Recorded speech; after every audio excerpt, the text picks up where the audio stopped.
Hey everyone, what is up? Welcome back to InfoGamer. For this video, we're going to get back to creating our Mario Run game. In the last video that we made for Mario Run, we showed you how to make the camera follow the main character wherever he goes.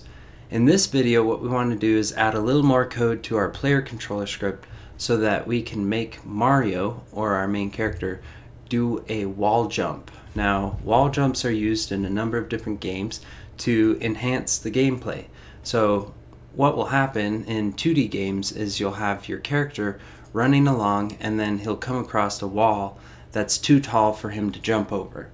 And so developers will incorporate a wall jump into the game so that you can have your character jump from wall to wall, getting higher, and then eventually jumping over obstacles that are too tall for your character to jump over. And so that's what we want to show you in this video, is how to code a wall jump for our Mario Run game. Now let's get started. Alright, so here we have our project open in Unity, and the first thing that we need to do is create the walls for our character to try and jump over. And so I'm going to go in our hierarchy and click on Create, 3D Object, and then Cube. And let's go ahead and rename this to Wall. Now this object's just going to be a placeholder for now, but eventually we're going to show you how to develop a level that would or could be used in a Mario type game. So let's go ahead and center this object in the Y direction and the Z direction. We want it centered in the Z direction so that our player will collide with this wall. The next thing that I'm going to do is I'm going to set the X value of our wall to something like 9, and then I'm going to scale this wall up in the Y direction so that it's too tall for our character to jump over. So something like 14. Okay, so now that we have a wall, let's go ahead and hit play, and I'll show you that it's too tall for our character to jump over. So I'm going, and if I click and hold, clearly this wall is too tall. So now what we need to do is make a second wall so that our player can jump from this wall to the next wall and keep getting higher and higher until he can jump over the wall that's blocking his path. So I'm going to select this wall, hit Control D to duplicate it, and then in our scene view I'm going to drag it over to the left a little bit, and then I'm going to drag it up so that there's enough space underneath this wall for our character to pass under. So now that we have these walls in place, let's go ahead and open our player controller script in Visual Studio so that we can start coding the wall jump.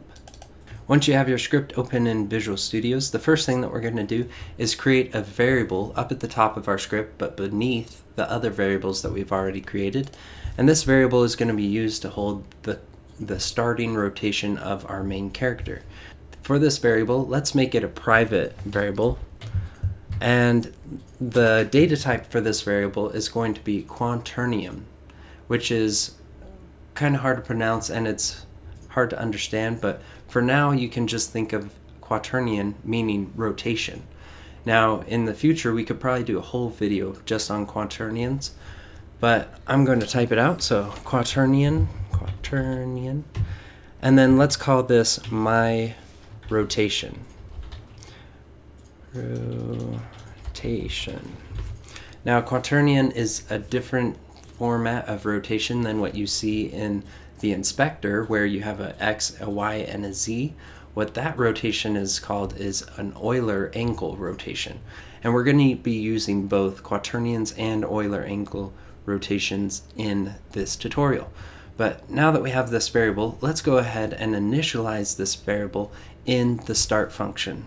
So in the start function, I'm going to type my rotation and then set it equal to, and we need to get transform to get the current object's transform, and then dot rotation. So now that we have this variable declared and initialized, we want to start thinking about how we're going to get our character or our script to recognize when it's appropriate for our character to do a wall jump. And so we want to think about what the player is doing and what our character is doing. So the player is going to be clicking a button when our player collides with a wall. And so we need to think about the event of our character colliding with the wall, and that's when we want the wall jump code to execute. And so there's a special function that belongs to the character controller component of our main character, which we are going to use. And to find this function, we can go to the Unity scripting API. And so the scripting API is a wonderful tool that Unity has developed in order to teach us and to define the different classes that, or data types, that they've already created for us. And so what you can do is when you go to the Unity scripting API, you can search character controller, and it should come up with this page where you can see all the variables, public functions, messages, and so forth of a character controller. And what we want to use for the detecting the collision of our main character with a wall is this message function called onControllerColliderHit. Now this is really similar to like a box collider's onTriggerEnter or onCollisionEnter.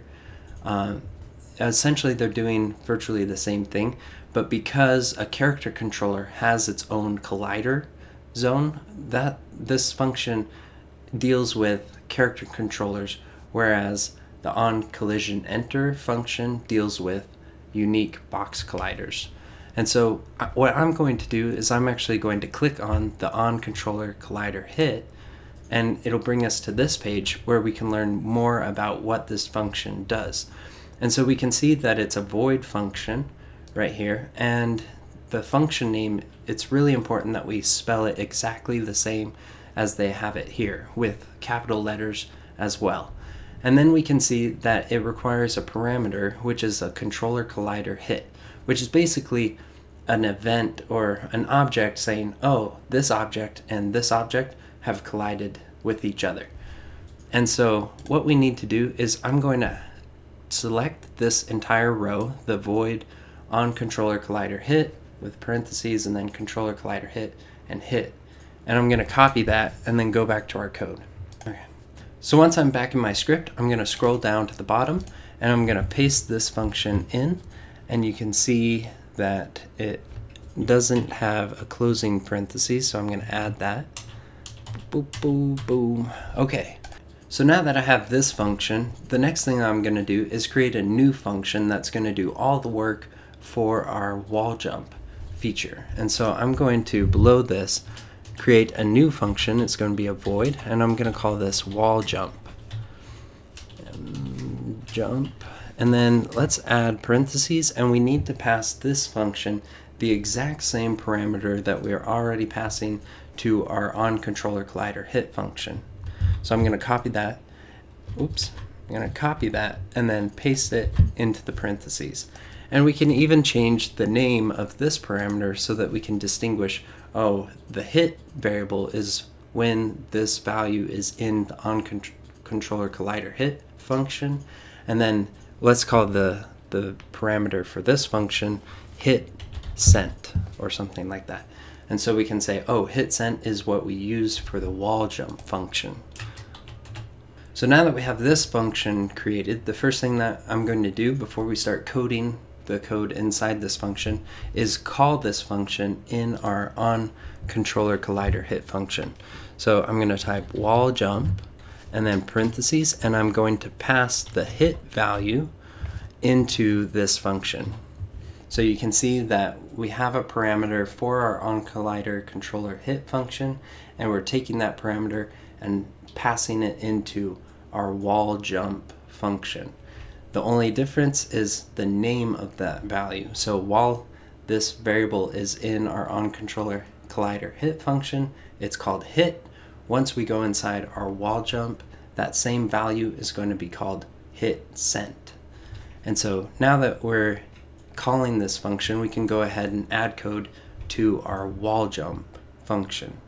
So the first thing that we need to do while we're in our wall jump function is create an if statement to detect to see when we want our player to trigger the wall jump. And so right now what we have is our character, and he's colliding with a wall, but he could also be colliding with anything else and it would be able to execute this function. And so we want to only check to see if our character, for one, is in the air, because if he's on the ground, then we don't want him to do a wall jump. Instead, we want him to just do a regular jump. And so let's create an if statement, and we're going to use the myController variable and check to see if it is grounded. But we don't want to see if he is grounded, we want to see if he's not grounded. And so in order to change that, I'm going to add an exclamation point at the beginning of this condition. So this is the first condition that we need for this function. The next condition that we need for the same if statement is to see if the wall that we're colliding with is a vertical object. Now, if I'm colliding with the ground, it's still going to think that this function is okay to execute.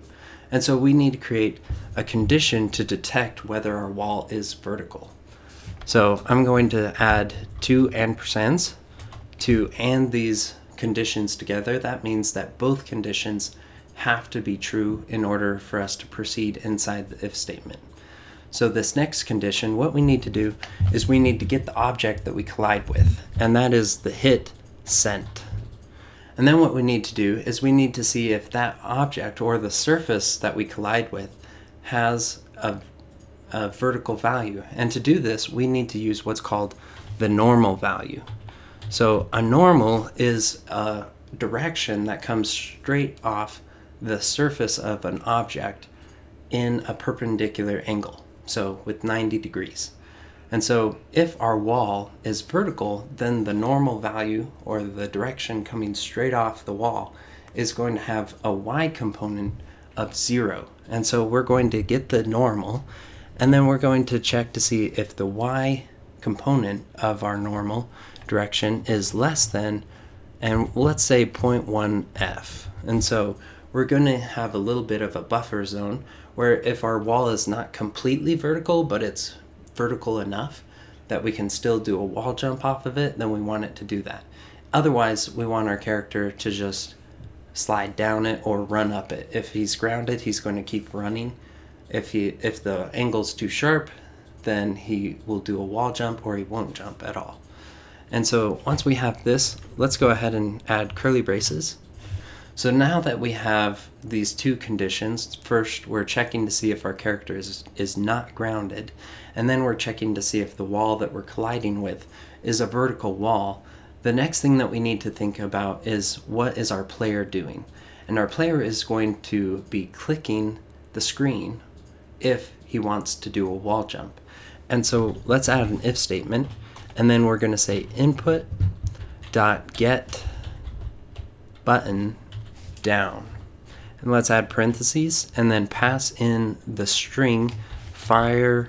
Now fire1 is used for the left mouse button. There's a number of different ways that we could detect player input.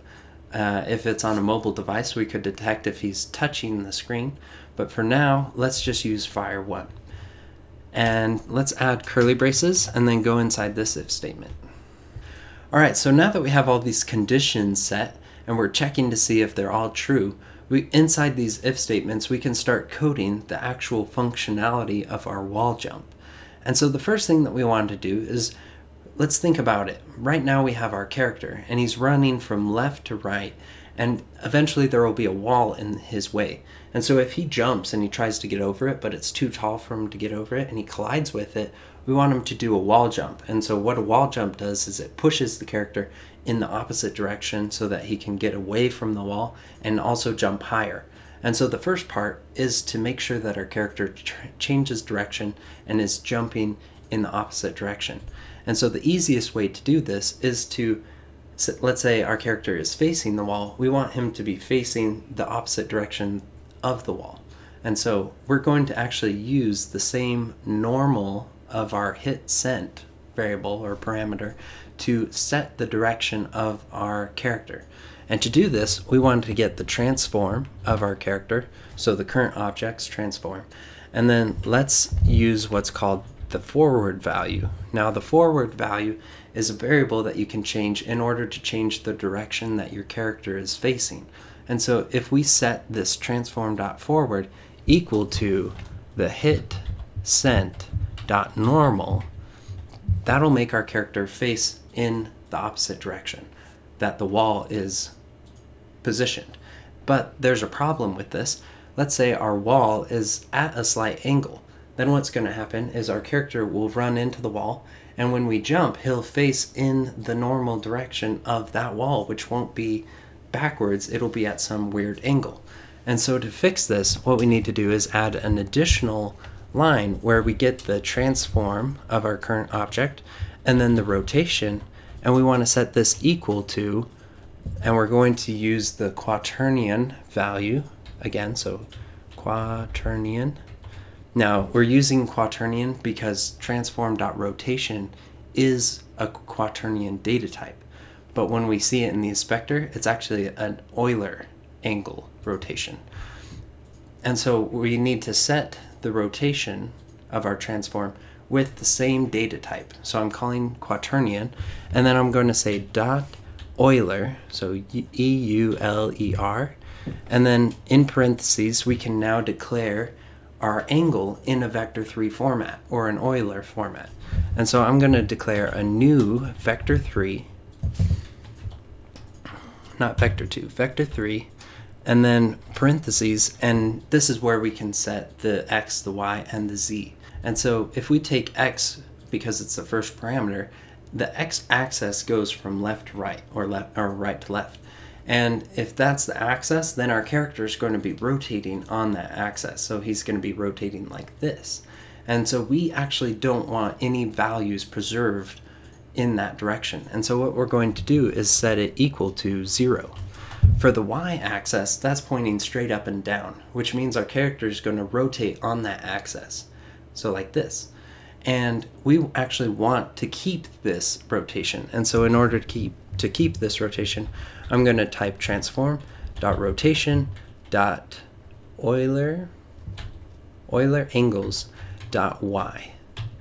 And then for the z, you can think of the z-axis as going straight in and out of the scene or the camera. And if that's the axis, then our character is going to be rotating like this. And so we actually don't want to preserve that rotation, so I'm going to add a 0. So those two lines of code get our character to be facing the correct direction that we want him to jump in. The next thing that we need to do is add a forward motion for our character so that he can get away from the wall that he's currently colliding with.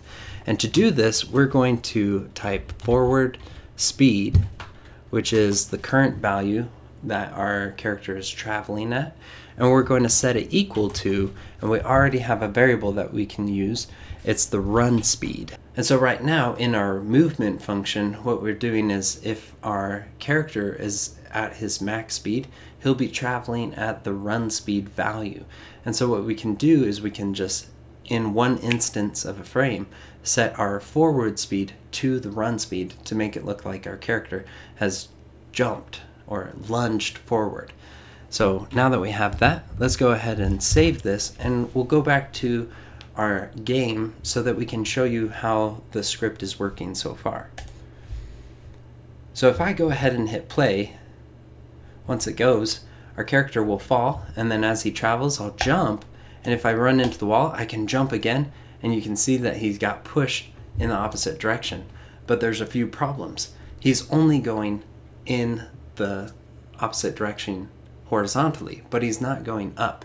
Another problem that we're running into is that when he touches the ground, he's still traveling in the wrong direction, because in Mario Run, Mario always travels from left to right unless he's done a wall jump. But as soon as he touches the ground, he starts running again from left to right. And so let's go back to our script and we can fix these problems. So the first thing that we need to do is make it so that our character will jump higher once he does a wall jump. And to do this, what we need to do is reset the hang timer. And so we're going to type hang timer and set it equal to hang time. And then the next thing that we can do is add the jump force to our character. So I'm going to type y speed, which is the current value of our character traveling in the vertical direction. And so we're going to then set this equal to our jump force. So let's go ahead and save this and go back to Unity so that you can see that our character will now jump higher. So when I hit play, and as you can see, our character is running along, and if I click the screen, he'll jump, and then I can click again, and he'll jump off the walls that he collides with. So that's pretty much the wall jump feature right there.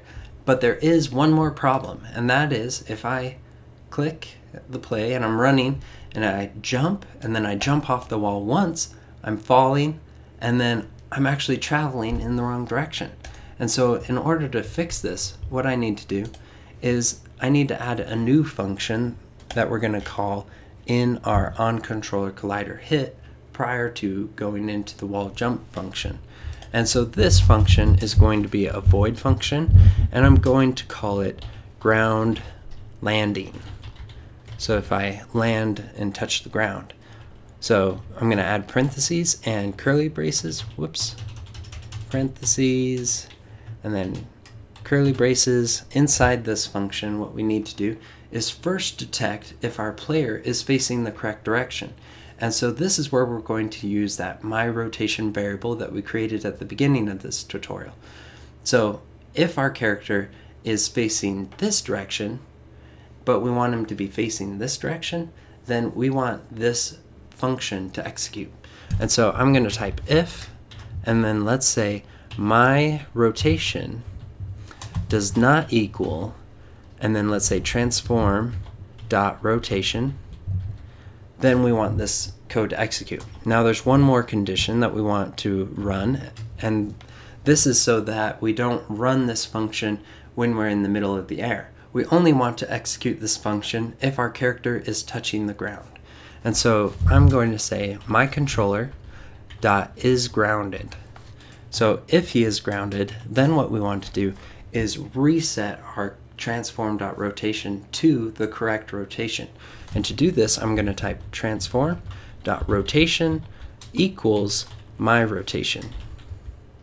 Because the myRotation, since we grabbed it at the very beginning of the game, we know that it's facing in the correct direction. So I'm going to end this with a semicolon, and then we need to call our ground landing function inside the on-controller collider hit function above our wall jump function. So I'm going to type ground landing parentheses semicolon. Let's go ahead and save this and go back to Unity and see how it works.